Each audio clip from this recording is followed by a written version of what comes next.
సంఖ్యావస్థకు సంబంధించి పూర్ణాంకాల గురించి డిస్కస్ చేసాం. ఈ వీడియోలో మనము పూర్ణ సంఖ్యల గురించి డిస్కస్ చేద్దాం. సో పూర్ణ సంఖ్య అనేది మనకి ఇక్కడ 6th లోనే ఉంది, అలాగే 7th లో కూడా ఉందండి. పూర్ణ సంఖ్యకు సంబంధించి మనము డిస్కస్ చేయవలసిన విషయాలు ఏంటంటే, మొదటిది పూర్ణ సంఖ్యల యొక్క పరిచయం, రెండవది పూర్ణ సంఖ్యల్లో చిన్నవేవి అంటే చిన్న సంఖ్యలేవి, పెద్ద సంఖ్యలేవి, అలాగే పూర్ణ సంఖ్యల యొక్క సంకలన వ్యవకలనంలో గల మార్పులు సంఖ్య రేఖపై ఏ విధంగా ఉంటాయి. అదేవిధంగా పూర్ణ సంఖ్యలకు సంబంధించి ధర్మాలు అంటే సంవృత ధర్మము, స్థిత్యంతర ధర్మము, సహచర ధర్మము అవన్నీ కూడా మనకి ఈ ధర్మాల్లో వస్తాయండి. సో సంవృత ధర్మము, స్థిత్యంతర ధర్మము, సహచర ధర్మము, తత్సమ ధర్మము, విలోమ ధర్మము, ఒక్కొక్క ధర్మానికి సంబంధించి మనము ఒక్కొక్క వీడియో ఎక్స్ప్లెయిన్ చేసుకున్నాం. సో ఇది ఈ ధర్మాల గురించి మనం ఇక్కడ ఎక్స్ప్లెయిన్ చేసుకోమండి, ఎందుకంటే ఇది ఆల్రెడీ మనము ప్రీవియస్ వీడియో ఎక్స్ప్లెయిన్ చేసుకున్నాం. సో దీన్ని మనము వదిలేద్దాం. నెక్స్ట్ మనకి ఇక్కడ వీటితో పాటు చతుర్విధ ప్రక్రియలు అంటే పూర్ణ సంఖ్యలతో ఏ విధంగా కలపాలి, అంటే 2 లేదా ఎక్కువ పూర్ణ సంఖ్యలు ఇచ్చినప్పుడు వాటిని ఏ విధంగా కలపాలి, ఏ విధంగా తీసివేయాలి, ఏ విధంగా గుణించాలి, ఏ విధంగా భాగించాలి. ఓకే, సో ఈ వీడియోలో మనం వీటి గురించి డిస్కస్ చేద్దాం. ఓకే, మొదటిది ఇక్కడ పూర్ణ సంఖ్య యొక్క పరిచయం. సో పూర్ణ సంఖ్యల యొక్క పరిచయంలో మనకి ఇక్కడ తెలుసుకోవాల్సిన విషయాలు ఏంటంటే, పూర్ణ సంఖ్యలను వేటిని అంటాం మనం, పూర్ణ సంఖ్యలను వేటిని అంటాం. సో పూర్ణ సంఖ్యలను వేటిని అంటామంటే 0 ధన సంఖ్యలు అలాగే రుణ సంఖ్యలు, 0 ధన సంఖ్యలు అలాగే రుణ సంఖ్యలు, వీటి యొక్క సమూహాన్ని మనము పూర్ణ సంఖ్యలుగా చెప్తాం. పూర్ణ సంఖ్యలు వేటిని అంటామంటే 0 మరియు ధన రుణ సంఖ్యల యొక్క మొత్తాన్ని మనము పూర్ణ సంఖ్యలుగా చెప్తాం. పూర్ణ సంఖ్యలు. ఓకే, సో మనకి ఇక్కడ 0 నేను చూడండి, ఇక్కడ రుణ సంఖ్యలు ధన సంఖ్యలు అన్నాను, 0 కూడా విడిగా పెట్టాను. అంటే 0 అనేది రుణ సంఖ్యల్లోనూ కలపలేదు, అలాగే ధన సంఖ్యల్లోనూ కూడా కలపలేదు. అంటే 0 అనేది ఇక్కడ, అందుకే మనము 0ని -0గా రాయము, అలాగే +0గా కూడా రాయము. ఎందుకంటే 0 అనేది రుణ సంఖ్య కాదు, అలాగే ధన సంఖ్య కూడా కాదు. మనకి దీని మీద బిట్ ఏ విధంగా అడుగుతుంటే రుణాత్మకము అలాగే ధనాత్మకము, అలాగే ధనాత్మకము కాని పూర్ణ సంఖ్య అని అడుగుతుంటాడు. కాని పూర్ణ సంఖ్య 0 అనేది రుణ సంఖ్య కాదు, అలాగే ధన సంఖ్య కూడా కాదు. కాబట్టి రుణాత్మకము ధనాత్మకము కాని పూర్ణ సంఖ్య ఏదంటే 0గా మనం చెప్పుకుంటాం. ఓకే, మరి ఇక్కడ ఈ 0, ఈ రుణ సంఖ్యలు, ధన సంఖ్యలు, ఈ మొత్తాన్ని కలిపి మనం ఏ సంఖ్యగా చెప్పుకున్నాం, పూర్ణ సంఖ్యలుగా చెప్పుకున్నాం. సో పూర్ణ సంఖ్యలు ఇంగ్లీష్ ఏమని చెప్తామండి, ఇంటిజర్స్ అంటాం. దీన్ని మనము ఐ అనే లెటర్ తో చూపిస్తాం. అయితే కొన్నిసార్లు కొంతమంది ఏం చేస్తారంటే దీన్ని జెడ్ అనే అక్షరంతో కూడా చూపిస్తుంటారు. మరి ఐ అంటే ఇంటిజర్స్, మరి జెడ్ అంటే మీనింగ్ ఏంటండి? మరి ఇక్కడ పూర్ణ సంఖ్యల్ని మొదటగా జెడ్ అనే అక్షరం చూపించింది ఎవరంటే జర్మన్లు. ఎవరండి? జర్మన్లు. మరి జెడ్ అంటే మీనింగ్ ఏంటండి? సో పూర్ణ సంఖ్యలకి ఇంటిజర్స్ అనే పేరు కంటే ముందు జర్మన్లు ఏం పెట్టారంటే జెలెన్. ఏమని పెట్టారండి? జెలెన్ అని పేరు పెట్టారు. ZEHLEN, జెలెన్ అనేది మనకి ఇక్కడ జర్మన్లు ఆంగ్లంలో అంటే జర్మన్ భాషలో వాళ్ళు పూర్ణ సంఖ్యల్ని ఈ విధంగా పిలిచేవారు. సో జెలెన్ అంటే మీనింగ్ ఏంటంటే ఇక్కడ సంఖ్య లేదా సంఖ్యలు అని అర్థం. తెలుగులోను జెలెన్ అంటే మీనింగ్ ఏంటంటే సంఖ్యలు. సో పూర్ణ సంఖ్యలకి జెలెన్ అనే పేరుని ఎవరు సూచించారంటే మొదటిసారిగా జర్మన్లు సూచించారు. సో పూర్ణ సంఖ్యలు మనకి ఇక్కడ ఐ అనే లెటర్తో చూపిస్తాం, అలాగే జెడ్ అనే అక్షరంతో కూడా చూపిస్తాం. సో జెడ్ అంటే జెలెన్ అనే పదాన్ని మొదటగా ఏ దేశీయులు చెప్పారంటే జర్మన్లు చెప్పారు. ఓకే, మరి ఇక్కడ పూర్ణ సంఖ్యలుగా మనం ఏ సంఖ్యలు చెప్పుకున్నామండి? రుణ సంఖ్యలు అలాగే ధన సంఖ్యలు, వీటితో పాటు 0, ఈ మూడింటిని కలిపి పూర్ణ సంఖ్యగా చెప్పుకున్నాం. జనరల్ గా చూడండి, ఇక్కడ రుణ సంఖ్యలకి ధన సంఖ్యలకి పెద్ద తేడా ఏమి ఉండదండి. ఫర్ ఎగ్జాంపుల్ ఇక్కడ -1 రాయమంటే ఈ విధంగా రాస్తాం, 1 రాయమంటే ఈ విధంగా రాస్తాం. -2 సో రెండిట్లో నెంబర్ ఒకే విధంగా ఉంది, కానీ సింబల్ మాత్రమే మారింది. అంటే ఉన్న ధన సంఖ్యలకే ఈ మైనస్ సింబల్ పెడితే అవి రుణ సంఖ్యలుగా మారుతాయి అని చెప్పింది ఎవరంటే బ్రహ్మగుప్తుడు. ఎవరండి? బ్రహ్మగుప్తుడు. బ్రహ్మగుప్తుడు అనే అతను మన భారతదేశం చెందిన వ్యక్తి అండి. అతను 598 అలాగే 677 ఈ మధ్య కాలంలో ఉన్న వ్యక్తి. అతను ఏం చేశాడంటే ధన సంఖ్యలకే మైనస్ సింబల్ ని పెట్టి వీటిని రుణ సంఖ్యలుగా చెప్పడం జరిగింది. అంటే మైనస్ సింబల్ ని, మైనస్ గుర్తుని రుణ సంఖ్యలకు సూచించింది ఎవరంటే బ్రహ్మగుప్తుడు. బ్రహ్మగుప్తుడు అనే అతను ఏ దేశం చెందినవాడంటే భారతదేశం చెందినవాడు. అయితే రుణ సంఖ్యల యొక్క ఉనికిని తెలిపిన దేశీయులు ఎవరిని అడుగుతుంటారు. మనకి మెథడాలజీ పెట్టండి. ఇది రుణ సంఖ్యల యొక్క లేదా రుణ సంఖ్యల ఉనికి, రుణ సంఖ్యల యొక్క ఉనికిని తెలిపింది ఎవరంటే భారతీయులు. ఏంటండి? భారతీయులు. ఇది మనకి మెథడాలజీ పెట్టండి. రుణ సంఖ్యల యొక్క ఉనికిని తెలిపింది భారతీయులు. అలాగే రుణ సంఖ్యలు ధన సంఖ్యలను పోల్చినప్పుడు ధన సంఖ్యలను పోల్చినప్పుడు కలిగి ఉండడం అనే భావనను, అలాగే రుణ సంఖ్యలను గుర్తుపెట్టుకోవడానికి రుణ సంఖ్యలను పోల్చినప్పుడు అప్పు అనే భావనను మొదటిసారిగా పరిచయం చేసింది కూడా ఎవరంటే భారతీయులు. ఓకే, సో ఇది మనకి ఇక్కడ పూర్ణ సంఖ్యకు సంబంధించిన పరిచయం. సో పూర్ణ సంఖ్యకు సంబంధించిన పరిచయంలో మనకి ఇక్కడ గుర్తుపెట్టుకోవాల్సిన ఏంటంటే రుణాత్మకము ధనాత్మకము కాని పూర్ణ సంఖ్య ఏదని అడుగుతుంటాడు. ఏదండి? 0. ఓకే, సో పూర్ణ సంఖ్యలను జడ్ అనే అక్షరంతో చూపిస్తారు. మరి జడ్ అనే అక్షరాన్ని మొదటిసారిగా సూచించింది ఎవరంటే జర్మన్లు. జర్మన్లు సూచించిన జడ్ అనే అక్షరానికి అర్థం ఏంటంటే జెలెన్. సో జెలెన్ అంటే మీనింగ్ ఏంటంటే సంఖ్యలు లేదా సంఖ్య అని అర్థం. ఓకే, సో రుణ సంఖ్యలకు మైనస్ సింబల్, రుణ సంఖ్యలకు మైనస్ గుర్తును సూచించింది ఎవరంటే బ్రహ్మగుప్తుడు. రుణ సంఖ్యల యొక్క ఉనికిని తెలిపిన దేశీయులు ఎవరంటే భారతీయులు. రుణ సంఖ్యలు ధన సంఖ్యలు పోల్చినప్పుడు ధన సంఖ్యలను గుర్తుపెట్టుకోవడానికి కలిగి ఉండడం అనే భావనను, రుణ సంఖ్యలను గుర్తుపెట్టుకోవడానికి అప్పు అనే భావనను కల్పించుకున్న దేశీయులు ఎవరిని అడుగుతుంటారు. అది కూడా ఎవరంటే భారతీయులు. ఓకే, ఇది మనకి ఇక్కడ పూర్ణ సంఖ్యలకు సంబంధించిన పరిచయం. నెక్స్ట్ కాన్సెప్ట్ ఏంటంటే మనకి ఇక్కడ పూర్ణ సంఖ్యల్లో ఏవి చిన్న సంఖ్యలు, ఏవి పెద్ద సంఖ్యలు. ఓకే, సో పూర్ణ సంఖ్యలు మనం పోల్చినప్పుడు వాటిలో పెద్ద సంఖ్య ఏది, చిన్న సంఖ్య ఏది చెప్పాలంటే ఖచ్చితంగా మనకి ఇక్కడ సంఖ్యా రేఖ అనేది మనకి ఉపయోగపడుతుందండి. ఓకే, సో సంఖ్యా రేఖపై మనకి ఇక్కడ మధ్యలో 0 ఉంటుంది. సో 0కి కుడివైపు ఇది ఎడమ వైపు. సో 0కి కుడివైపు ఉండే సంఖ్యలు ధన సంఖ్యలు, 0కి ఎడమవైపు ఉండే సంఖ్యలు రుణ సంఖ్యలు. ఓకే, ఇప్పుడు ఈ సంఖ్యలు మనం పోల్చినప్పుడు ఏ సంఖ్యలు పెద్ద సంఖ్యలు అవుతాయి? ఏమైనా 2 సంఖ్యలు తీసుకున్నప్పుడు ఆ 2 సంఖ్యల్లో ఏ సంఖ్య పెద్ద సంఖ్య, ఏది చిన్న సంఖ్య మనకి చెప్పుకోవాలంటే ఇక్కడ గుర్తుపెట్టుకోండి. ఇచ్చిన 2 సంఖ్యల్లో ఒకటి ధన సంఖ్య అంటే ప్లస్ నెంబరు, ఇంకొకటి రుణ సంఖ్య ఇచ్చాడు అనుకోండి. ఒకటి ప్లస్ నెంబర్, ఇంకోటి మైనస్ నెంబర్ ఇస్తే ఖచ్చితంగా ఆ రెండింటిలో ఎప్పుడూ కూడా ప్లస్ నెంబర్ పెద్దదవుతుంది, మైనస్ నెంబరు చిన్నదవుతుంది. 2 పూర్ణ సంఖ్యలు ఇచ్చినప్పుడు ఆ 2 పూర్ణ సంఖ్యల్లో ఒకటి ప్లస్ నెంబర్, ఇంకోటి మైనస్ నెంబర్ అయితే ప్లస్ నెంబర్ ఎల్లప్పుడు పెద్దదవుతుంది, మైనస్ నెంబర్ ఎల్లప్పుడు చిన్నదవుతుంది. ఫర్ ఎగ్జాంపుల్ ఇక్కడ 3 ఇచ్చాను, -5 ఇచ్చాను. జనరల్ ఇక్కడ 3, 5 రెండు పోల్చినప్పుడు 5 పెద్ద నెంబర్, కానీ సింబల్ తో పోల్చినప్పుడు 5కి ఏం పెట్టినండి? మైనస్ పెట్టాను. 3కి ఏ సింబల్ పెట్టానండి? 3కి ముందు ఎటువంటి సింబల్ లేదంటే, ఒక సంఖ్యకి ముందు ఎటువంటి సింబల్ లేదంటే దాని ముందు ప్లస్ ఉందని అర్థం. ఓకే, అంటే ఇది +3, ఇది -5. అంటే ఒక ప్లస్ నెంబర్, ఒక మైనస్ నెంబర్ ని పోలుస్తున్నాను. ఇప్పుడు ఈ రెండింటిలో పెద్దది ఏది? ఒక ప్లస్ నెంబర్, ఒక మైనస్ నెంబర్ పోల్చినప్పుడు మనం సంఖ్యను చూడాల్సిన అవసరం లేదండి, సింబల్ చూసుకుంటే చాలు. సో సింబల్ ని చూసుకున్నప్పుడు సింబల్ +3 ఉంది, ఇది -5 ఉంది, అంటే +3 నెంబర్ పెద్దదవుతుంది. ఫర్ ఎగ్జాంపుల్ 1 -50 ఇచ్చాను. ఈ రెండింటిలో పెద్దదేది, ఈ రెండింటిలో చిన్నదేది? సో ఈ రెండింటిలో చిన్నది ఏదవుతుందండి? చిన్నది ఎప్పుడు కూడా మైనస్ సింబల్ ఉండేది. ఒక ప్లస్ నెంబర్, ఒక మైనస్ నెంబర్ పోల్చినప్పుడు మైనస్ నెంబర్ ఉండేది ఎప్పుడు కూడా చిన్నదవుతుంది, అంటే ఇది చిన్నదవుతుంది, ఇది పెద్దదవుతుంది. ఒక ప్లస్ నెంబర్, ఒక మైనస్ నెంబర్ పోల్చినప్పుడు ఈ విధంగా చేయాలి. అలా కాకుండా మనకి 2 ప్లస్ నెంబర్లు పోల్చినప్పుడు, ఫర్ ఎగ్జాంపుల్ +3, +5 రెండింటిలో పెద్దదేదంటే 5 పెద్దది మనం చెప్పుకుంటాం, చిన్నప్పటి నుంచి నేర్చుకున్నాము. సో దీన్ని మనము డిస్కస్ చేయాల్సిన అవసరం లేదు. నెక్స్ట్ మనకి ఇక్కడ 2 మైనస్ నెంబర్, ఒక ప్లస్, ఒక మైనస్ అవ్వచ్చు, లేదా ఒక మైనస్, ఒక ప్లస్ అవ్వచ్చు. ఆ 2 సంఖ్యలు పోల్చినప్పుడు ప్లస్ నెంబర్ పెద్దదవుతుంది, మైనస్ నెంబర్ చిన్నదవుతుంది. 2 ప్లస్ నెంబర్లు పోల్చినప్పుడు సంఖ్యలు మనకు ఆల్రెడీ తెలుసండి, చిన్నప్పటి నుంచి నేర్చుకున్నాయి కాబట్టి ఎక్కువ నెంబర్ ఏది ఉంటుందో అంటే పెద్ద నెంబర్ ఏది ఉంటుందో అదే పెద్దదవుతుంది, చిన్న నెంబర్ ఏది ఉంటే అదే చిన్నదవుతుంది. అలా కాకుండా 2 మైనస్ సంఖ్యలను పోల్చినప్పుడు ఆ 2 మైనస్ సంఖ్యల్లో సంఖ్య ఆధారంగా కాదండి, 0కి దగ్గరగా ఏ సంఖ్య ఉంటే అది పెద్ద సంఖ్య అవుతుంది, 0కి దూరంగా ఉండే సంఖ్య చిన్న సంఖ్య అవుతుంది.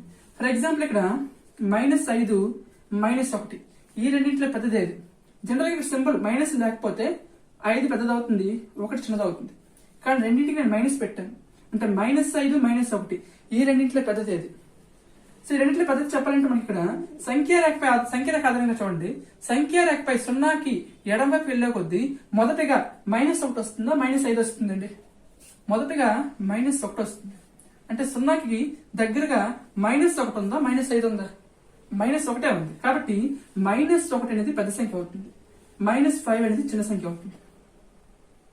రెండు మైనస్ నెంబర్లు పోల్చినప్పుడు 0కి దగ్గరగా ఉండే సంఖ్య పెద్ద సంఖ్య అవుతుంది, 0కి దూరంగా ఉండే సంఖ్య చిన్న సంఖ్య అవుతుంది. ఫర్ ఎగ్జాంపుల్ ఇక్కడ -500 -400 రెండు నెంబర్స్ ఉన్నాయి. ఈ రెండు సంఖ్యల్లో 0తో స్టార్ట్ చేసుకున్నప్పుడు 0కి దగ్గరగా వచ్చే సంఖ్య ఏదవుతుందండి?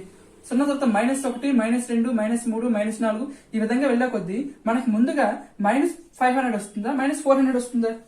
-400 వస్తుంది. అంటే ఈ రెండు సంఖ్యల్లో 0కి దగ్గరగా ఉండే సంఖ్య ఏదవుతుందండి? -400. కాబట్టి ఈ సంఖ్య పెద్ద సంఖ్య అవుతుంది.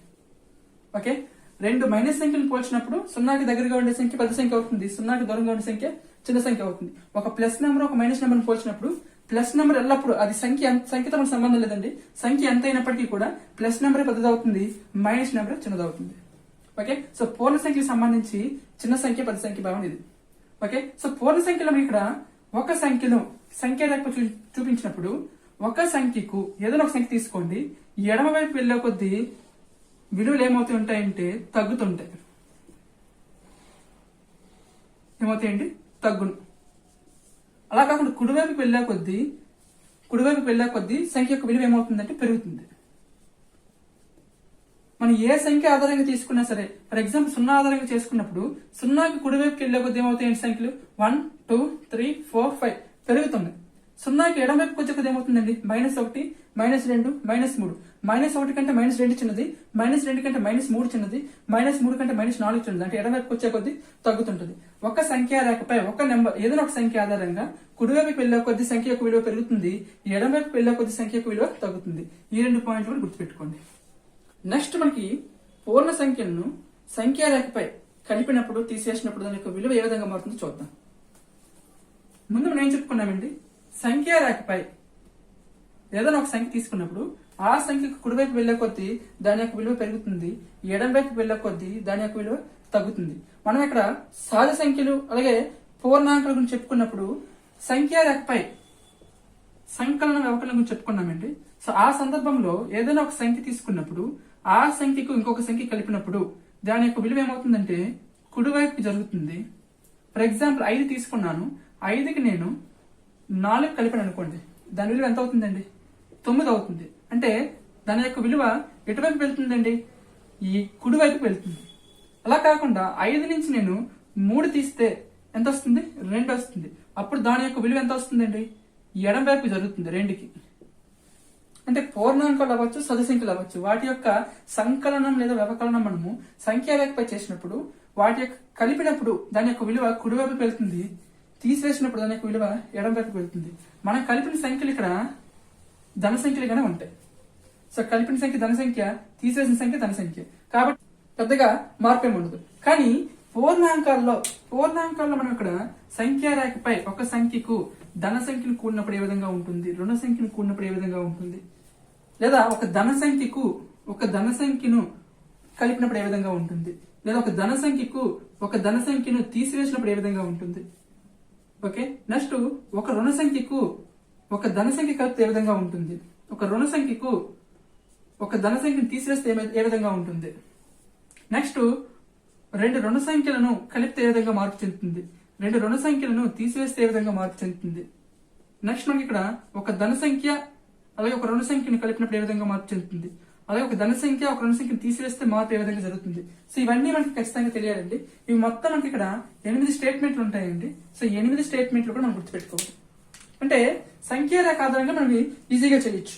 ఫర్ ఎగ్జాంపుల్ ఇక్కడ ఎవరు 2 నెంబర్లు తీసుకున్నాను నేను. ఫర్ ఎగ్జాంపుల్ ఇక్కడ 18 5 2 తీసుకున్నాను. ఈ రెండు సంఖ్యలు కూడా ఎటువంటి సింబల్ పెట్టలేదు కాబట్టి రెండు కూడా ధన సంఖ్యలే. ఇప్పుడు ఈ రెండింటిని నేను కలిపాను అనుకోండి, దాని యొక్క ఫలితం ఎంత అవుతుందండి? 23 అవుతుంది. అంటే 18 ఇక్కడ ఉందనుకుందాం. సో 18కి 5 కలిపినప్పుడు 23 వచ్చింది. అంటే దాని యొక్క ఫలితం ఎటువైపు వెళ్ళిందండి? కుడి వైపుకి వెళ్ళింది. ఎటువైపు వెళ్ళింది? కుడి వైపుకి వెళ్ళింది. అంటే రెండు ధన సంఖ్యలను కూడితే లేదా కలిపితే దాని యొక్క ఫలితం అనేది కుడి వైపుకి జరుగును. ఓకే, నెక్స్ట్ మనకి ఇక్కడ రెండు ధన సంఖ్యలను తీసివేస్తే దాని యొక్క ఫలితం ఏమవుతుంది? ఫర్ ఎగ్జాంపుల్ ఇక్కడ 18 ఒక ధన సంఖ్య, 5 ఒక ధన సంఖ్య. ఇప్పుడు వీటి యొక్క భేదం ఏమవుతుందండి? 18 మైనస్ 5 ఎంత అవుతుంది? 13 అవుతుంది. రెండు ధన సంఖ్యలు అన్నాడు, ఈ ఆర్డర్ తీసుకొని రూల్ లేదు కదా, ఈ విధంగా కూడా తీసుకోవచ్చు కదా. 5 ఒక ధన సంఖ్య, 18 ఒక ధన సంఖ్య. దీని యొక్క మైనస్ ఏమవుతుంది? 5 మైనస్ 18 అంటే ఎంత వస్తుందండి? మైనస్ 13 వస్తుంది. 5 మైనస్ 18, 5 ఒక ధన సంఖ్య, 18 ఒక ధన సంఖ్య. వాటి యొక్క వ్యవకరణం ఎంత వచ్చింది? ఆన్సర్ మైనస్ 11 వచ్చింది. అంటే రెండు సందర్భాల్లో కూడా రెండు తీసుకున్న సంఖ్య కూడా ధన సంఖ్యలే. సో ధన సంఖ్యను ఒక ధన సంఖ్య నుంచి ఇంకొక ధన సంఖ్య తీసినప్పుడు మనకి ఇక్కడ మొదటిసారి 13 వచ్చింది, రెండోసారి మైనస్ 13 వచ్చింది. ఫర్ ఎగ్జాంపుల్ ఇక్కడ 18 ఇక్కడ ఉంది, ఇక్కడ 0 అనుకుందాం. 0, 1, 2, 3, 4, 5 ఈ విధంగా ఇక్కడ 13 ఉంది, 14, 15 ఈ విధంగా ఉన్నాయి నెంబర్స్. ఓకే, ఇది -1, -2, -3, -4, -5 ఈ విధంగా ఇచ్చే నెంబర్స్ ఉన్నాయి. అయితే మనకి ఇక్కడ 18 మైనస్ 5 చేసినప్పుడు 18 ఇక్కడ ఉంది, మైనస్ 5 చేసినప్పుడు అంటే 18 నుంచి ప్లస్ 5 తీసాను నేను. తీసేసినప్పుడు ఫలితం ఎక్కడ వచ్చిందండి? వెనక్కి వచ్చింది. అంటే ఎడం వైపుకి వచ్చింది కదా. అంటే ఒక ధన సంఖ్య నుంచి ఇంకొక ధన సంఖ్యను తీసివేస్తే దాని యొక్క ఫలితం ఏమైంది? మనం తీసుకున్న సంఖ్య మొదటి సంఖ్య ఆధారంగా ఎటువైపు వచ్చిందండి? ఎడం వైపుకి వచ్చింది. రెండోసారి 5 నుంచి 18, 5 ధన సంఖ్య, 18 ధన సంఖ్య తీసివేశాను. అంటే 5 నుంచి 18 తీసివేసినప్పుడు దానికి ఫలితం ఎంత వచ్చిందండి? -13 వచ్చింది. అంటే ఇక్కడ వచ్చింది ఫలితం -13. అంటే 5 నుంచి ఎటువైపు వచ్చిందండి? ఎడమ వైపుకే వచ్చింది. అంటే రెండు ధన సంఖ్యలను కలిపినప్పుడు, అంటే ఒక ధన సంఖ్య ఇంకో ధన సంఖ్య వెళ్ళినప్పుడు దానికి ఫలితం కుడివైపుకి వెళ్ళినట్టే ఒక ధన సంఖ్య నుంచి ఇంకొక ధన సంఖ్యను తీసివేసినప్పుడు ఆ ఫలితం ఎటువైపు వెళ్తుందండి? ఎడమ వైపుకి వెళ్తుంది. 18 మైనస్ 5 చేసినప్పుడు ఎడమ వైపుకే వచ్చింది, 5 మైనస్ 18 చేసినప్పుడు కూడా ఎడమ వైపుకే వచ్చింది. ఈ స్టేట్మెంట్లు గుర్తుపెట్టుకోవాలండి. ఖచ్చితంగా మనకి ఇవి ట్రూ ఆర్ ఫాల్స్ కింద ఖచ్చితంగా ఎక్కువగా అడుగుతుంటాడు. ఏమంటాడంటే రెండు ధన సంఖ్యలు లేదా ఒక ధన సంఖ్య నుంచి ఒక ధన సంఖ్యను తీసేసినప్పుడు దాని యొక్క ఫలితము సంఖ్య రేఖపై ఎటువైపు జరుగుతుంది? ఎడమ వైపు, కుడివైపు, పైకి, కిందకి ఇటువంటి ఆప్షన్ ఇస్తుంటాడు. ఓకే, నెక్స్ట్ మనకి ఇక్కడ ఒక రుణ సంఖ్యకు ఒక ధన సంఖ్యని కలిపినప్పుడు గుర్తుపెట్టుకోండి. ఇదే మనకి ఇక్కడ ఒక రుణ సంఖ్య ఒక ధన సంఖ్య కలిపినప్పుడు లేదా ఒక రుణ సంఖ్యకు ఇంకొక ధన సంఖ్య తీసివేసినప్పుడు, అలాగే ఒక ధన సంఖ్యకు ఇంకొక రుణ సంఖ్య కలిపినప్పుడు, ఒక ధన సంఖ్యకు ఇంకొక రుణ సంఖ్య తీసివేసినప్పుడు, ఒక రుణ సంఖ్యకు ఇంకొక రుణ సంఖ్య కలిపినప్పుడు, ఒక రుణ సంఖ్యకు ఇంకొక రుణ సంఖ్య తీసివేసినప్పుడు ఈ ఆరే మనకి ఇక్కడ పూర్ణ సంఖ్యల యొక్క సంకలన వ్యవకలనంలో ఉపయోగపడతాయి. సో ఇవి జాగ్రత్తగా గుర్తుపెట్టుకోండి. ఫర్ ఎగ్జాంపుల్ ఇక్కడ ఒక రుణ సంఖ్యకు ఒక ధన సంఖ్య కలుపుతున్నాను. ఫర్ ఎగ్జాంపుల్ -18 తీసుకున్నాను, +5 తీసుకున్నాను. సో +5 కాబట్టి ప్రత్యేకంగా మనం ప్లస్ పెట్టాల్సిన అవసరం లేదండి. సో మైనస్ నెంబర్ ఒక ప్లస్ నెంబర్ తీసుకున్నాను. ఏం చేయాలండి? కలపాలి. కాబట్టి కలుపుతున్నాను. ఒక మైనస్ నెంబర్ ఒక ప్లస్ నెంబర్ ని కలుపుతున్నాను. ఓకే, సో కలిపినప్పుడు ఇది -18 అండి, ఇది +5. ఎప్పుడైనా సరే రెండు సింబల్స్ వెంటనే వచ్చినప్పుడు, రెండు సింబల్స్ ఫర్ ఎగ్జాంపుల్ ఇక్కడ మైనస్ ఉంది, ప్లస్ ఉంది, రెండు కూడా వెంటనే ఎప్పుడు కూడా రావు. ఒకవేళ రావాలనుకుంటే ఖచ్చితంగా వాటికి ఒకదానితో ఒకటి విధంగా బ్రాకెట్స్ అనేవి ఉంటాయి. ఏదో ఒక బ్రాకెట్ ఖచ్చితంగా, అంటే ఏదో ఒక సింబల్ ఖచ్చితంగా ఒక బ్రాకెట్ అనేది ఉండడం జరుగుతుంది. రెండు సింబల్స్ ఎప్పుడు కూడా వెంటనే రావు. ఒకవేళ వస్తే ఖచ్చితంగా ఒక సింబల్ కి బ్రాకెట్ అనేది ఉంటుంది. ఓకే, ఇక్కడ మైనస్ తర్వాత వెంటనే ప్లస్ వచ్చింది అండి, ప్లస్ రాలేదు. మైనస్ తర్వాత వెంటనే ఒక నెంబర్ వచ్చింది, ఆ నెంబర్ తర్వాత ప్లస్ వచ్చింది. మనకి చాలా వరకు తెలిసి ఏం తెలుసు అంటే మైనస్ ఇంటూ మైనస్ ప్లస్, అలాగే plus into plus plus, minus into plus minus, plus into minus minus. So మనకి ఈ బాక్స్ చాలా వరకు అందరికి తెలిసిందే. సో ఇది మనకి ఇక్కడ అప్లై చేయకూడదు, ఎందుకంటే ఇది మైనస్ నెంబర్, ఇది plus number. Minus into minus, minus పెట్టడము 18 నుంచి 5 లేదా 18కి 5 కలిపినా లేదా 18 నుంచి 5 తీసేసిన 13 ఉంటుంది. అలాగే ఆప్షన్ లో 23 ఉంటుంది. సో ఏదో ఒకటి పెట్టేస్తుంటారు. సో మనకి ఇక్కడ తీసివేయాల్సి వచ్చినప్పుడు లేదా కలిపినప్పుడు ఏం చేయాలంటే ఇచ్చిన సంఖ్యల్లో ఇది ప్లస్, ఇది మైనస్ నెంబర్, ఇది ప్లస్ నెంబర్. సో రెండు సింబల్స్ చూడండి, వేరు సింబల్స్. రెండు వేరు సింబల్స్ ఉన్నప్పుడైతే ఖచ్చితంగా ఈ రెండు నెంబర్లు ఏం చేయాలంటే తీసివేయాలి. లాజిక్ గుర్తుపెట్టుకోండి. 18 నుంచి 5 తీస్తే ఎంత అవుతుందండి? 13 అవుతుంది. మరి +13 -13 ఆన్సర్. ఈ 18 5 రెండింటిలో పెద్ద సంఖ్య ఏదండి? 18. 18కి ఏ సింబల్ ఉంది? మైనస్ ఉంది, కాబట్టి ఆన్సర్ -13. అలాగే ఫర్ ఎగ్జాంపుల్ ఇక్కడ -5 + 18 తీసుకున్నాను. -5 అంటే ఒక రుణ సంఖ్య తీసుకున్నాను, ఒక ధన సంఖ్య తీసుకున్నాను, కలుపుతున్నాను. ఇక్కడ కూడా ఒక రుణ సంఖ్య ఒక ధన సంఖ్య తీసుకొని కలిపాను. సో కలిపినప్పుడు -5 ప్లస్ 18 తీసుకున్నాను కదా, అంటే ఇక్కడ చూడండి ఇది 5కి మైనస్ ఉంది, 18కి ముందు ప్లస్ ఉంది. సో రెండు కూడా ఏ సింబల్స్ అండి? వేర్వేరు సింబల్స్. రెండు వేర్వేరు సింబల్స్ వస్తే ఏం చేయాలి? తీసివేయాలి. ఓకే, సో తీసివేసినప్పుడు 18 నుంచి పెద్ద సంఖ్య నుంచి చిన్న సంఖ్య తీసివేయాలి. సో 18 నుంచి 5 తీస్తే ఎంత అవుతుందండి? 13 అవుతుంది. మరి ఇక్కడ మనకు వచ్చిన ఈ 13 ప్లస్ 13 మైనస్ 13 దేని మీద ఆధారపడి ఉంటుందంటే పెద్ద సంఖ్య యొక్క గుర్తు మీద ఆధారపడి ఉంటుంది. ఇక్కడ పెద్ద సంఖ్య ఏంటంటే 18. 18 యొక్క గుర్తు ఏంటండి? ప్లస్. కాబట్టి మనకు రావాల్సిన ఆన్సర్ ఏంటంటే ప్లస్ 13. ఓకే, అయితే మనకు కావాల్సింది ఇది కాదు. ఏం కావాలి? ఒక రుణ సంఖ్యకు ఒక ధన సంఖ్యను కలిపినప్పుడు ఏమవుతుంది? ఇక్కడ -18. ఫర్ ఎగ్జాంపుల్ ఇక్కడ సంఖ్యా రేఖపై -18 తీసుకుందాం. సో -18 తీసుకున్నప్పుడు -18కి ఏం చేశాడు? +5ని కలిపాడు. +5ని ఎక్కడెక్కడ -18 ఉంది. సో ఇటుల్లో కొద్ది ఏమవుతుందండి? -17, -16 ఇలా నెంబర్స్ ఉంటాయి. ఇక్కడ 0 ఉంటుంది, అలాగే 1, 2, 3 ఈ విధంగా ప్లస్ నెంబర్స్ ఉంటాయి. -18కి +5ని ఏం చేసాడు? కలిపాడు. అంటే ఒక రుణ సంఖ్యకు ఒక ధన సంఖ్యని కలిపాడు. కలిపినప్పుడు దాని ఫలితం ఏమైందండి? -13 వచ్చింది. అంటే ఎక్కడికి వెళ్ళిందండి? కుడి వైపుకు. ఇక్కడెక్కడ -13 ఉంది, ఇక్కడికి వచ్చింది. మొదటి సంఖ్య ఆధారంగా గుర్తుపెట్టుకోవాలి ఎప్పుడు కూడా. -18కి 5 కలిపినప్పుడు +5 కలిపినప్పుడు దాని యొక్క ఫలితం ఎక్కడికి వచ్చింది? -13 వరకు వచ్చింది. అంటే -18తో పోల్చుకుంటే ఈ నెంబర్ ఎటువైపు ఉందండి? కుడి వైపు ఉంది. నెక్స్ట్ ఇక్కడ చూడండి, -5 + 18. ఫర్ ఎగ్జాంపుల్ ఇక్కడ -5 ఎక్కడ ఉందండి? ఇక్కడ ఎక్కడ -5 ఉంది అనుకుందాం. -5కి +18 కలిపినప్పుడు దానికి ఫలితం ఎంత వచ్చింది? +13 వచ్చింది. సో -5 ఇక్కడ ఉంది, +13 ఇక్కడ ఎక్కడ ఉంటుంది. అంటే -5తో పోల్చుకుంటే దాని యొక్క ఫలితం మనకి -5కి +18 కలిపినప్పుడు దాని యొక్క ఫలితం ఎక్కడ వచ్చిందండి? ఇక్కడ వచ్చింది. అంటే ఎటువైపు వచ్చింది? కుడి వైపు వచ్చింది. అంటే మైనస్ సంఖ్యకు ప్లస్ నెంబర్ ని మనము కలిపినప్పుడు దాని యొక్క ఫలితం ఎక్కడికి వస్తుంది? కుడి వైపుకు జరుగుతుంది. ఓకే, నెక్స్ట్ మనకి ఇక్కడ ఒక మైనస్ సంఖ్యకు ప్లస్ సంఖ్యను తీసివేసినప్పుడు, ఒక మైనస్ సంఖ్య అంటే ఒక రుణ సంఖ్య నుంచి ఒక ధన సంఖ్యను తీసివేసినప్పుడు దాని యొక్క ఫలితం అనే రేఖపై ఎటువైపు జరుగుతుంది? చూడండి ఇక్కడ -5 + 18 ఏం చేయాలి? తీసివేయాలి. ఇది -5 సంఖ్య, ఇది +18. ఈ రెండు సంఖ్యలు ఏం చేయాలంటే తీసివేయాలి. సో తీసివేసినప్పుడు ఇప్పుడు చూడండి ఇక్కడ ఇది -5, 18కి ముందు మైనస్ ఉంది కాబట్టి -18. దీన్ని ఏ విధంగా చదువుతాం? -5 -18 చదువుతాం.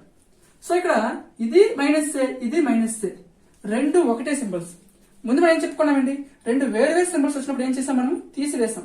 రెండు ఒకే సింబల్స్ వస్తే ఏం చేయాలంటే కలపాలి. ఆ రెండు సంఖ్యలు కలిపియండి. సో 5 + 18 అంటే ఎంత అవుతుందండి? 23 అవుతుంది. మరి అది +23 -23?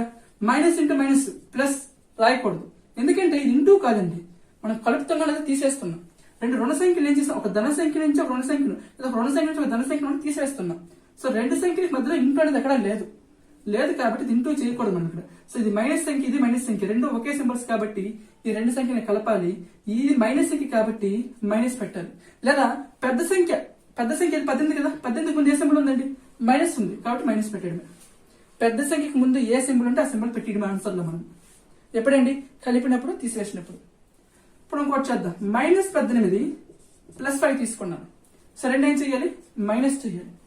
అంతే కదా, ఒక మైనస్ సంఖ్యకు ఒక ప్లస్ సంఖ్యను ఏం చేయాలి? తీసివేయాలి. సో తీసివేసినప్పుడు ఇది మైనస్, ఇది మైనస్, రెండు ఒకటే సింబల్స్. సో రెండు ఒకేలాంటి సింబల్స్ ఉన్నప్పుడు ఏం చేయాలి? మనం తీసివేయాలి. సారీ, రెండు ఒకేలాంటి సింబల్స్ ఉన్నప్పుడు ఏం చేయాలి? కలపాలి. సో 18కి 5 కలిపి ఎంత అవుతుందండి? 23 అవుతుంది. సో ఏ సింబల్ పెట్టాలి? పెద్ద సంఖ్యకు ఏ సింబల్ అంటే ఆ సింబల్ పెట్టడమే. మైనస్ ఉంది కూడా -23. అంటే ఇక్కడ చూడండి, ఒక మైనస్ సంఖ్యకు ఒక ప్లస్ సంఖ్యను తీసివేసినప్పుడు, ఒక మైనస్ సంఖ్యకు ఒక ప్లస్ సంఖ్యను తీసివేసినప్పుడు దాని యొక్క ఫలితం అనేది ఎటువైపు జరుగుతుంది? ఒక మైనస్ సంఖ్య, ఫర్ ఎగ్జాంపుల్ -5 తీసుకున్నాను, ఇది -5 ఇక్కడ ఉందండి. దానికి 18ని తీసివేశాను. తీసివేసిన దాని ఫలితం ఎంత వచ్చిందండి? -23 వచ్చింది. అంటే -5 ఇటు ఉంది, -23 ఎటు ఉంటుందండి? ఇటువైపు ఎక్కడ ఉంటుంది, ఇక్కడ. ఇది 18 కదా, సో 23 ఇక్కడ ఉంటుంది. అంటే -5తో పోల్చుకుంటే -5కి 18ని తీసివేస్తే దాని యొక్క ఫలితం ఎటువైపు వచ్చింది? ఎడమ వైపుకి వచ్చింది. అంటే ఒక రుణ సంఖ్య నుంచి ఒక ధన సంఖ్యను తీసివేస్తే ఒక రుణ సంఖ్య నుంచి ఒక ధన సంఖ్యని తీసివేస్తే దాని యొక్క ఫలితం ఎటువైపు వెళ్తుంది? ఎడమ వైపుకు వెళ్తుంది. ఇప్పుడు ఇదే చూడండి, ఇది -18, ఇది -5. -18 ఇక్కడ ఉంది. -18 నుంచి 5ని మనం తీసివేస్తున్నాం, +5ని తీసివేస్తున్నాం. ఇప్పుడు ఫలితం ఎంత వచ్చిందండి? -23 వచ్చింది. సో -18 ఇక్కడ ఉంది, -23 ఎటువైపు ఉందండి? -18కి ఎడమ వైపే కదా ఉంది. ఇప్పుడైనా సరే మనకి మొదటి సంఖ్య ఆధారంగా మనం చూసుకోవాలి. సో -18కి -23 ఎటువైపు ఉంది?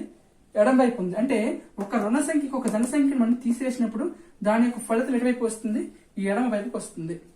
ఓకే, ఇటువంటి స్టేట్మెంట్ మనకి ఇక్కడ ఎగ్జామ్ పాయింట్ ఆఫ్ ఇచ్చినప్పుడు మనం ఎగ్జాంపుల్ గా తీసుకొని చేసుకుంటే ఈజీగా ఉంటుంది. ఓకే, నెక్స్ట్ మనకి ఇక్కడ చూడండి, ఒక రుణ సంఖ్యకు ఒక రుణ సంఖ్యని కలపాలి. ఒక రుణ సంఖ్యకు ఒక రుణ సంఖ్యని కలపాలి. సో ఇక్కడ మనకి రెండు రుణ సంఖ్యలు, ఒక రుణ సంఖ్య ఒక రుణ సంఖ్య కలిపినప్పుడు లేదా ఒక రుణ సంఖ్య ఒక రుణ సంఖ్య తీసివేసినప్పుడు ఇక్కడ మనం అప్లై చేసుకోవాలండి. ఏంటంటే minus into minus plus, plus into plus plus, minus into plus minus, plus into minus minus, ఇవి అప్లై చేసుకోవాలి. ఇక్కడ చూడండి, మనకి రెండు ఒకేలాంటి సింబల్స్ గుణించుకుంటున్నప్పుడు ప్లస్ వస్తుంది. రెండు ఒకేలాంటి సింబల్స్ గుణించుకున్నప్పుడు ప్లస్ వస్తాయి. రెండు వేరు సింబల్స్ గుణించుకుంటున్నప్పుడు ఏమవుతాయంటే మైనస్ వస్తుంది. కేవలం గుణించుకున్నప్పుడే కాదండి, భాగించినప్పుడు కూడా రెండు ఒకేలాంటి సింబల్స్ భాగించుకున్నప్పుడు కూడా సేమ్ ఇదే విధంగా ప్లస్లు వస్తాయి. రెండు వేరు సింబల్స్ భాగించుకున్నప్పుడు కూడా ఇదే విధంగా మైనస్లు వస్తాయి. ఓకే, ఇవి గుర్తుపెట్టుకోండి. దీని ఆధారంగా మనం ఏం చేయాలంటే రెండు రుణ సంఖ్యలను కలిపినప్పుడు లేదా తీసివేసినప్పుడు దాని యొక్క ఫలితం అనేది సంఖ్యా రేఖపై ఎటువైపు జరుగుతుందో చూద్దాం. ఓకే, ఇక్కడ మనకి రెండు రుణ సంఖ్యలు అన్నాడు కాబట్టి రెండు సంఖ్యలు కూడా మనము మైనస్ సంఖ్యలు తీసుకోవాలి. అంటే -18 -5 తీసుకున్నాం. ఇప్పుడు మనకి ఈ రెండు సంఖ్యలు ఏం చేయాలండి? కలపాలి. సో కలుపుదాం. -18 ప్లస్ -5. ఇక్కడ చూడండి, ప్లస్ మైనస్ రెండు వెంటనే వచ్చాయి. అలా ఉండకూడదు. అలా ఉండాలంటే ఖచ్చితంగా మనం ఏం చేయాలంటే ఈ మైనస్ ఉన్న సంఖ్యకి ఏం చేయాలంటే ఈ విధంగా బ్రాకెట్ పెట్టుకోవాలి. ఓకే, సో బ్రాకెట్ పెట్టుకున్నప్పుడు ఏమవుతుందంటే ఇది -18 మనకి బ్రాకెట్ అంటే అర్థం ఏంటంటే ఆఫ్ అని అర్థం. Plus of -5, plus of -5. Of అంటే మీనింగ్ ఏంటంటే ఇంటూ అని అర్థం. అంటే ఈ బ్రాకెట్ కాస్త ఏమైపోతుందంటే ఇంటూగా మారిపోతుంది. So plus into minus, plus into minus ఏమవుతుందండి? సో గుణించుకుంటున్నప్పుడు రెండు వేరు సింబల్స్ గుణించుకున్నప్పుడు ఏమవుతుందండి? మైనస్ వస్తుంది మనకి ఇక్కడ. సో ప్లస్ ఇంటూ మైనస్ ఏమవుతుందంటే మైనస్ అవుతుంది 5. సో -18 -5. సో రెండు వేరు సింబల్స్, రెండు చూడండి, రెండు సింబల్స్ ఒకేలాంటి సింబల్స్. రెండు ఒకేలాంటి సింబల్స్ మనం ఏం చేయాలి? రెండు సంఖ్యలను కూడా కలపాలా తీసివేయాలి? కలపాలి. సో కలిపినప్పుడు ఏమవుతుందండి? 18 + 5 అంటే 23 అవుతుంది. ఇది +23 -23 దీని మీద ఆధారపడి ఉంటుంది. పెద్ద సంఖ్య ఏదైతే అది. సో పెద్ద సంఖ్యకి ఏ సింబల్ ఉందండి? మైనస్ ఉంది కాబట్టి ఇది మైనస్ అవుతుంది. అంటే -23 ఆన్సర్ అవుతుంది. అయితే మనకి ఇక్కడ ఈ -18కి -5 తీసి కలిపాం. సంఖ్యా రేఖపై అది చూపించినప్పుడు ఏమవుతుంది? ఫర్ ఎగ్జాంపుల్ ఇక్కడ 0 ఉంది, అటువైపు ప్లస్ నెంబర్స్ ఉంటాయి, ఇటువైపు మైనస్ నెంబర్స్ ఉంటాయి. -1 -2 -3 ఆ విధంగా ఇక్కడ -18 ఉంది, -19 -20, అదే విధంగా ఇక్కడ -23 ఉంది. ఓకే, సో ఫస్ట్ సంఖ్య ఏంటండి? -18. సో ఇక్కడ ఉంది. -18కి -5 ఏం చేసాను? కలిపాం. ఇంతకు ముందు చూడండి, కలిపినప్పుడు ఏమైందండి? కలిపినప్పుడు కుడివైపుకి జరిగాయి. ప్లస్ నెంబర్స్ అవ్వచ్చు, ఒక ప్లస్ నెంబర్ ఒక మైనస్ నెంబర్స్ అవ్వచ్చు. సో వాటిని కలిపినప్పుడు మనకి ఇక్కడ కుడివైపుకి జరిగింది. రెండు ప్లస్ నెంబర్లు అవ్వచ్చు లేదా ఒక ప్లస్ నెంబర్ ఒక మైనస్ నెంబర్ మనం కలిపినప్పుడు దాని యొక్క ఫలితం అనేది కుడివైపు జరిగింది. కానీ ఇక్కడ రెండు మైనస్ నెంబర్లు, ఆ మైనస్ నెంబర్లు కలిపినప్పుడు దాని యొక్క ఫలితం అనేది కుడివైపుకి జరగదండి, ఎడమ వైపు జరుగుతుంది. ఇక్కడ చూడండి, -18కి -5ని కలిపాం. అంటే ఒక రుణ సంఖ్యకి ఇంకో రుణ సంఖ్యని కలిపాం. దాని యొక్క ఫలితం ఎంత వచ్చింది? -23 వచ్చింది. సో -18కి -23 ఎటువైపు ఉందండి? ఎటువైపు ఉంది? ఎడమ వైపు ఉంది. ఇప్పుడు ఒక ఎగ్జాంపుల్ తీసుకుందాం. -5కి -18 తీసుకుందాం. నెంబర్స్ మార్చాలి. సో -5కి -18 ఏం చేయాలి? కలపాలి. సో రెండు సింబల్స్ వెంటనే ఈ విధంగా రాకూడదు కాబట్టి దీన్ని బ్రాకెట్లో పెట్టుకుందాం. సో ప్లస్ ఆఫ్ మైనస్ అంటే plus into minus, plus into minus ఏమవుతుందండి? మైనస్ అవుతుంది. అంటే -5 -18. సో రెండు ఒకే సింబల్స్ కాబట్టి రెండు సంఖ్యలు ఏం చేయాలి? కలపాలి. సో కలిపి ఎంత అవుతుందండి? 23 అవుతుంది. సో +23 -23 దేని మీద ఆధారపడి ఉంటుంది? మనకి పెద్ద నెంబర్ ఏదైతే దాని మీద ఆధారపడి ఉంటుంది. సో పెద్ద నెంబర్ 18 కాబట్టి 18కి ఏ సింబల్ ఉందండి? మైనస్ ఉంది కాబట్టి ఇది మైనస్ అవుతుంది. అంటే -23. -5కి -18 కలిపినప్పుడు ఎంత వచ్చింది? -23 వచ్చింది. సో -3, -4, -5. సో -5 ఇక్కడ ఉంది. -5కి అంటే ఒక రుణ సంఖ్యకు ఇంకొక రుణ సంఖ్య ఇచ్చేసాం కలిపాం. -18 కలిపినప్పుడు దానికి ఫలితం ఎంత వచ్చిందండి? -23 వచ్చింది. అంటే -5కి -23 ఎటువైపు ఉందండి? ఎడమ వైపే ఉంది. అంటే ఒక రుణ సంఖ్యకు ఇంకొక రుణ సంఖ్యను మనం కలిపినప్పుడు రుణ సంఖ్యకు రుణ సంఖ్య మనం కలిపినప్పుడు దాని యొక్క ఫలితం ఏమవుతుంది? ఎడమ వైపుకు వెళ్తుంది. ముందేం చెప్పుకున్నామండి? కలిపినప్పుడు ధన సంఖ్యకు ధన సంఖ్య కలిపినా కుడివైపుకే వెళ్తుంది. ఒక రుణ సంఖ్య ఇంకో ధన సంఖ్య కలిపినా కుడివైపుకే వెళ్తుంది. దాని యొక్క ఫలితం యొక్క ఫలితంలో మార్పు. కానీ ఒక రుణ సంఖ్యకు ఇంకొక రుణ సంఖ్యను మనం కలిపినప్పుడు దాని యొక్క ఫలితం అనేది ఎడమ వైపుకు వెళ్తుంది. ఓకే, అదేవిధంగా ఒక రుణ సంఖ్యకు ఇంకొక రుణ సంఖ్య మనం ఇది చేయవలసిన అవసరం లేదని చెప్పవచ్చు. ఇక్కడ చూడండి, ఒక ధన సంఖ్య ఇంకో ధన సంఖ్య మనం తీసేసినప్పుడు ఏమైందండి? ఎడమ వైపుకి వచ్చింది. ఒక రుణ సంఖ్యకు ఇంకొక రుణ సంఖ్య తీసివేసినప్పుడు ఏమవుతుందండి? ఇది కుడి అయినప్పుడు ఇది ఎడమైంది, ఇది ఎడమైతే ఇది ఏమవుతుందండి? కుడి అవుతుంది. కాబట్టి చెక్ చేద్దాం. ఏం చెయ్యాలి? 2 రుణ సంఖ్యలు తీసుకోవాలి, దాన్ని మనం తీసివేయాలి. తీసివేసినప్పుడు దాని ఫలితం ఏమవుతుంది? ఇవి మనకి స్టేట్మెంట్స్ లో చాలా ఇంపార్టెంట్ అండి. క్రింది వాటిలో సత్యమైనది ఏది లేదా అసత్యమైనది ఏది అని అడుగుతుంటాడండి. ఇక్కడ చూడండి, ఇక్కడ 2 ఏ సంఖ్యలు తీసుకోవాలి? మైనస్ సంఖ్యలు తీసుకోవాలి. సో మైనస్ సంఖ్యలు కాబట్టి ఇక్కడ -18, -5 తీసుకున్నాను. ఇక్కడ ఏం చేయాలి? వీటిని మనము తీసివేయాలి. కాబట్టి తీసివేస్తున్నాను. -5 2 సింబల్స్ వెంట వెంట రావచ్చా? రాకూడదు. రావాలనుకుంటే ఈ విధంగా బ్రాకెట్ పెట్టుకోవాలి. ఓకే, సో పెట్టుకున్నప్పుడు -18 మైనస్ ఇంటూ మైనస్ ఏమవుతుందండి? 2 ఒకే సింబల్స్, ఆఫ్ అండ్ ఇంటూ అర్థం కదా. సో 2 ఒకే సింబల్స్ గుణించుకుంటే మనకి ఏమొస్తుంది? ప్లస్ వస్తుంది. 5 -18 + 5. సో 2 వేరు సింబల్స్ ఇవి. సో 2 వేరు సింబల్స్ కాబట్టి ఈ 2 సంఖ్యలు ఏం చేయాలి? తీసివేయాలి. సో 18 నుంచి 5 తీస్తే ఎంత అవుతుందండి? 13 అవుతుంది. ఇది +13 -13 మనకి ఏ విధంగా నిర్ణయించాలి? పెద్ద సంఖ్యకు ఏ సింబల్ ఉంటే ఆ సింబల్ పెట్టుకోవడమే. పెద్ద సంఖ్య 18కి మైనస్ ఉంది కాబట్టి ఇది -13 అవుతుంది. ఓకే, అంటే ఒక రుణ సంఖ్య తీసుకున్నాను, ఇక్కడ ఇంకో రుణ సంఖ్య తీసుకున్నాను, తీసివేశాను. తీసివేసినప్పుడు మనకి ఎంత వచ్చింది? -13 వచ్చింది. -18 నుంచి -5ని తీసివేస్తే -13 వచ్చింది. సో -18 ఇక్కడ ఉంది. -18 ఇక్కడ ఉంది. -18కి -5 తీసేసినప్పుడు ఎటు వచ్చింది ఫలితము? -13 అంటే వెనక వైపు వచ్చింది. -18కి వెనక వైపు ఇక్కడ ఎక్కడ -13 ఉంటుంది. అంటే వెనక వైపు అంటే ఎటువైపు అండి? -18కి అది కుడి వైపు, అంతే కదా. ఫర్ ఎగ్జాంపుల్ ఒకటి తీసుకుందాం. -5 -8 తీసుకుందాం. సో -5కి -8 తీసివేయాలి కాబట్టి మైనస్ పెట్టుకుందాం. సో మైనస్ వెంటనే రాకూడదు కాబట్టి దీన్ని బ్రాకెట్లో పెట్టుకుందాం. సో మైనస్ ఇంటూ మైనస్ ఏమవుతుందండి? ప్లస్ అవుతుంది. -5 + 8. సో ఇది మైనస్, ఇది ప్లస్, 2 వేరే సింబల్స్ కాబట్టి తీసివేయాలి. 8 - 5 అంటే 3 అవుతుంది. పెద్ద సంఖ్య 8 కాబట్టి 8కి ప్లస్ ఉంది కాబట్టి ఇది +3 అవుతుంది. అంటే -5 తీసుకున్నప్పుడు -5కి -8 తీసివేసినప్పుడు ఆన్సర్ ఎంత వచ్చింది? -3 వచ్చింది. సారీ, +3 వచ్చింది. +3 ఎటువైపు ఉందండి?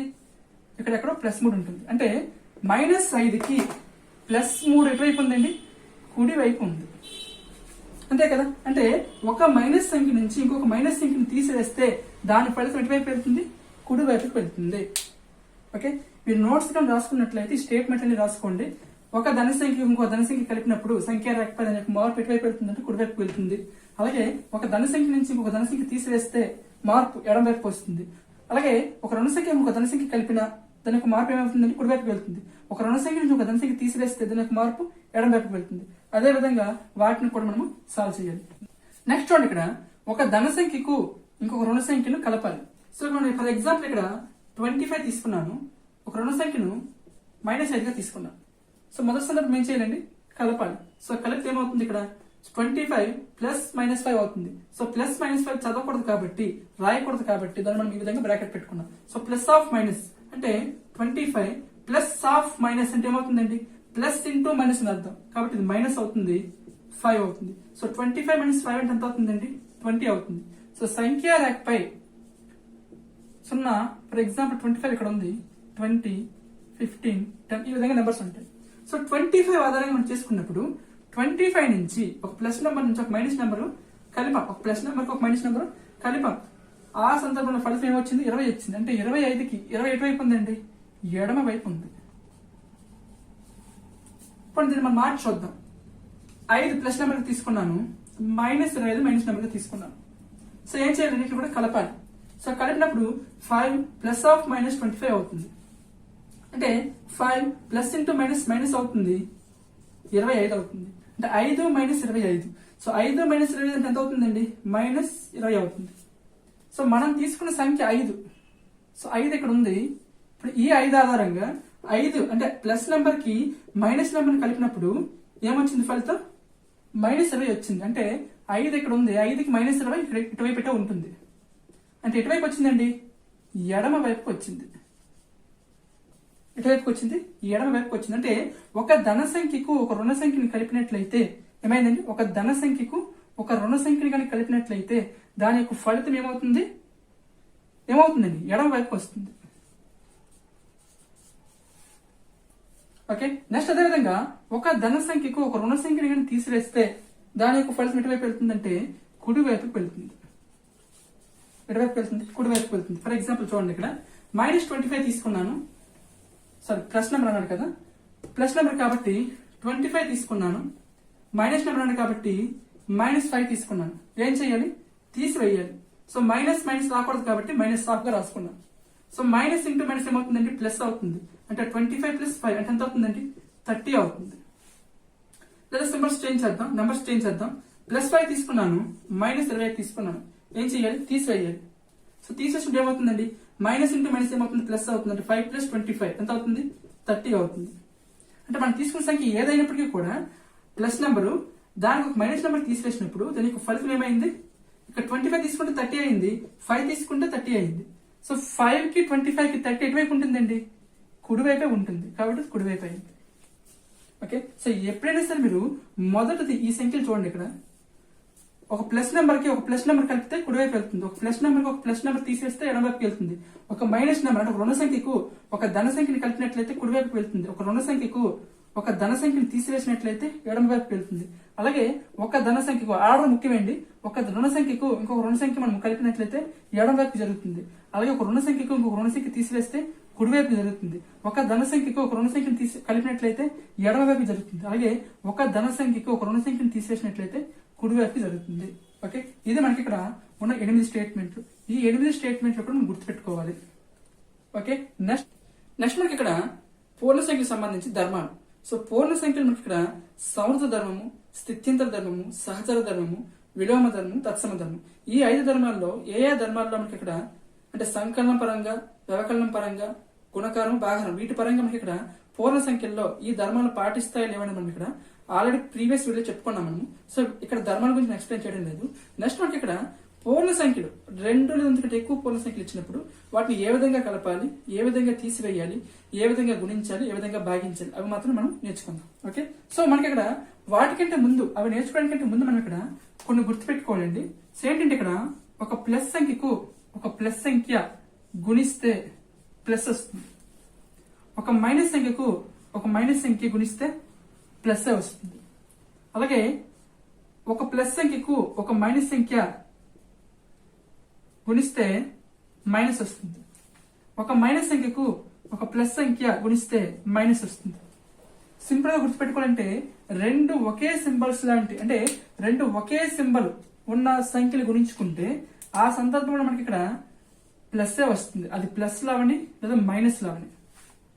ఫర్ ఎగ్జాంపుల్ ఇక్కడ -5 ఇంటూ -5 ఉంది, లేదా -6 ఉంది. సో మైనస్ ఇంటూ మైనస్ ఏమవుతుందండి, ప్లస్ అవుతుంది. 6×5 30 అవుతుంది. అలా కాకుండా ఒక సంఖ్య ప్లస్ నెంబర్ ఒక సంఖ్య మైనస్ నెంబర్ అయినప్పుడు ఇది ప్లస్ అయితే ఇది మైనస్ అయితే అనుకుందాం. సో ప్లస్ ఇంటూ మైనస్ ఏమవుతుందంటే అప్పుడు ప్లస్ ఇంటూ మైనస్ అంటే మైనస్ అవుతుంది, 6×5 30 అవుతుంది. ఓకే, ఇది గుర్తుపెట్టుకోవాలి. గుణకారానికి గుర్తుపెట్టుకోవాల్సినవి ఇది. నెక్స్ట్ మనకి ఇక్కడ భాగాహారానికి కూడా ఇదే గుర్తుపెట్టుకోవాలండి. So plus divided by plus అయితే ప్లస్ అవుతుంది, మైనస్ డివైడెడ్ బై మైనస్ అయినా ప్లస్ అవుతుంది. అలా కాకుండా ప్లస్ డివైడెడ్ బై మైనస్ అయినా లేదా మైనస్ డివైడెడ్ బై ప్లస్ అయినా ఈ 2 సందర్భాల్లో కూడా మైనస్ వస్తుంది. అంటే 2 ఒకే సింబల్స్ మనకి భాగించుకుంటే ప్లస్ వస్తుంది, 2 వేరు సింబల్స్ భాగించుకుంటే మైనస్ వస్తుంది. గుణించడంలోను భాగించడంలోను రెండింటికి ఒకటే బాక్స్ అండి. మరి కలిపినప్పుడు తీసేసినప్పుడు ఏం చేయాలి, ఒక ప్లస్ సంఖ్య ఒక మైనస్ సంఖ్య తీసివేసిన లేదా ఒక మైనస్ సంఖ్యకి ఇంకొక మైనస్ సంఖ్య తీసివేసిన కలిపిన, సో మనకి ఇక్కడ సింప్లిఫై చేసుకున్నప్పుడు వీటి ఆధారంగా సింప్లిఫై చేసుకోవాలి. లాస్ట్ లో మనకి ఏ విధంగా వస్తుందంటే ఒక మైనస్ వస్తుంది, ఏదో ఒక సంఖ్య ఉంటుంది, ఒక ప్లస్ ఉంటుంది, ఏదో ఒక సంఖ్య ఉంటుంది, లేదా ఒక మైనస్ ఉంటుంది, ఒక సంఖ్య ఉంటుంది, అలాగే ఒక మైనస్ ఉంటుంది, ఇంకేదో సంఖ్య ఉంటుంది, లేదా ఒక ప్లస్ ఉంటుంది, ఇంకేదో సంఖ్య ఉంటుంది, ఒక మైనస్ ఉంటుంది, ఇంకేదో సంఖ్య ఉంటుంది, లేదా రెండు ప్లస్ లో ఉంటాయి, ఏదో సంఖ్య ఈ విధంగా ఉంటుంది. అంటే మనకి ఎంత పెద్ద స్టేట్మెంట్ ఇచ్చినా సరే లాస్ట్ కి సింప్లిఫై చేసుకున్నప్పుడు మైనస్ ఒక సంఖ్య, ఇక్కడ బ్రాకెట్ కాదండి, ఇక్కడ ఏదో ఒక సంఖ్య ఉంటుంది. ఫర్ ఎగ్జాంపుల్ ఎక్స్ లేదా వై అది అనుకుందాం. ఓకే, ఇక్కడ ఒక సంఖ్య ఉంటుంది. సేమ్ అదే విధంగా ఇక్కడ కూడా మైనస్ ఒక సంఖ్య వస్తుంది, ఒక మైనస్ సంఖ్య వస్తుంది, లేదా ఒక ప్లస్ సంఖ్య ఒక మైనస్ సంఖ్యలు వస్తాయి, లేదా రెండు ప్లస్ సంఖ్యలు వస్తాయి. ప్రతి సందర్భంలోనూ ఇచ్చిన ప్రతి స్టేట్మెంట్ మనం సింప్లిఫై చేసుకుంటే ఈ విధంగా వస్తాయి. సో ఈ విధంగా వచ్చినప్పుడు మీరు ఏం చేయాలంటే రెండు ఒకే సింబల్స్ ఉన్నాయనుకోండి, అప్పుడు ఈ రెండు సంఖ్యలు కలపాలి. కలపగా మన ఇక్కడ ఏ సింబల్లో అంటే ఈ రెండు సంఖ్యలు ఏ సంఖ్య పెద్ద సంఖ్య అవుతుందో ఆ సంఖ్యకి ఏ సింబల్ ఉంటే ఆ సింబల్ పెడతారు. సో కలిపినప్పుడు రెండు కూడా ఒకటే సింబల్స్, ఇది మైనస్ కాబట్టి ఇది మైనస్ అవుతుంది, ప్లస్ అయినప్పుడు కూడా రెండు కలపాలి మనము, అప్పుడు కూడా రెండు ప్లస్లు కాబట్టి అప్పుడు కూడా ప్లస్ ఉంటుంది. అంటే రెండు ఒకేలాంటి సింబల్స్ అన్నాం కదా, ఆ రెండు సింబల్స్ ఏదైతే ఫలితంలో కూడా అదే సింబల్ వస్తుంది. ఓకే, అలా కాకుండా ఒక మైనస్ నెంబర్ ఒక ప్లస్ నెంబర్ ఉన్నా, లేదా ఒక ప్లస్ నెంబర్ ఒక మైనస్ నెంబర్ ఉన్నా, దానిని ఏ విధంగా సాల్వ్ చేయాలంటే రెండు వేరు సింబల్స్ కాబట్టి ఇచ్చిన ఈ రెండు సంఖ్యలు ఏం చేయాలంటే తీసివేయాలి. పెద్ద సంఖ్య నుంచి చిన్న సంఖ్య తీసివేయాలి. ఫర్ ఎగ్జాంపుల్ ఇక్కడ ఎక్స్ అనేది పెద్ద సంఖ్య అనుకుందాం, వై లో చిన్న సంఖ్య అనుకుందాం. సో పెద్ద సంఖ్య నుంచి చిన్న సంఖ్య తీసివేయగా ఎంతో కొంత ఆన్సర్ వస్తుంది. మరి ఆ answer plus number minus number అంటే ఈ వచ్చిన ఫలితానికి మైనస్ పెట్టాలి ప్లస్ పెట్టాలి మనకి దేని మీద ఆధారపడి ఉంటుందండి, పెద్ద నెంబర్ ఏదైతే అది. సో ఇక్కడ ఎక్స్ పెద్దది అనుకున్నాం కాబట్టి ఎక్స్ కి మైనస్ ఉంది కాబట్టి దాని యొక్క ఆన్సర్ కూడా మైనస్ పెట్టుకోవాలి. మీకు అర్థమవునే చెప్తున్నాను, ఇదంతా అవసరం లేదు. మీకు ఒకటి గుర్తుపెట్టుకోండి, ఒక ప్లస్ నెంబర్ ఒక మైనస్ నెంబర్ వచ్చినా, లేదా ఒక మైనస్ నెంబర్ ప్లస్ నెంబర్ వచ్చినా, అంటే ఈ విధంగా వచ్చినప్పుడు ఏం చేయాలి, రెండు సంఖ్యలు కూడా తీసివేయాలి. తీసివేయగా మనకి ఇక్కడ పెద్ద నెంబర్కి ఏ సింబల్ ఉంటే ఆ సింబల్ పెట్టుకోవడమే. ఫర్ ఎగ్జాంపుల్ ఇక్కడ -18 ప్లస్ 5 ఉందని చెప్పుకున్నాం. ఇది మైనస్ నెంబర్, ఇది ప్లస్ నెంబర్, ఈ విధంగా ఇక్కడ ఉంది. రెండు వేరే సింబల్స్ ఏం చేయాలి, తీసివేయాలి. సో 18 నుంచి 5 తీసివేస్తే ఎంత అవుతుందండి, 13 అవుతుంది. సో 13 వచ్చింది. ఇది +13 -13 దేని మీద ఆధారపడి ఉంటుంది మనకి ఇక్కడ, పెద్ద సంఖ్య ఏదైతే దాని మీద ఆధారపడి ఉంటుంది. పెద్ద సంఖ్య 18కి మైనస్ ఉంది కాబట్టి ఇది -13 అవుతుంది. అలా కాకుండా +18 ఇచ్చాను, -5 ఇచ్చాను, +18 ఇచ్చాను, రెండు వేరే సింబల్స్ ఏం చేయాలి, తీసివేయాలి. 18 - 5 చేస్తే ఎంత అవుతుందండి, 13 అవుతుంది. సో 13 వచ్చింది. ఇది +13 -13 దేని మీద ఆధారపడి ఉంటుంది మనకి ఇక్కడ, పెద్ద సంఖ్య ఏదైతే దాని మీద ఆధారపడి ఉంటుంది. పెద్ద సంఖ్య 18కి ఏముంది ముందు ప్లస్ ఉంది కాబట్టి +13. ఓకే, సో ఈ బాక్స్ కానీ మీకు గుర్తున్నట్లయితే పూర్ణ సంఖ్యల యొక్క వ్యవకలన సంకలనం చేయొచ్చు. ఈ రెండు గుర్తున్నట్లయితే భాగాహారం గుణకారం చేయొచ్చు. ఓకే, దీని ఆధారంగా మనము నెక్స్ట్ వీడియోలో పూర్ణ సంఖ్యలకు సంబంధించి సంకలనం, వ్యవకలనం, గుణకారం, భాగాహారం వీటి గురించి డిస్కస్ చేద్దాం. Okay, thank you.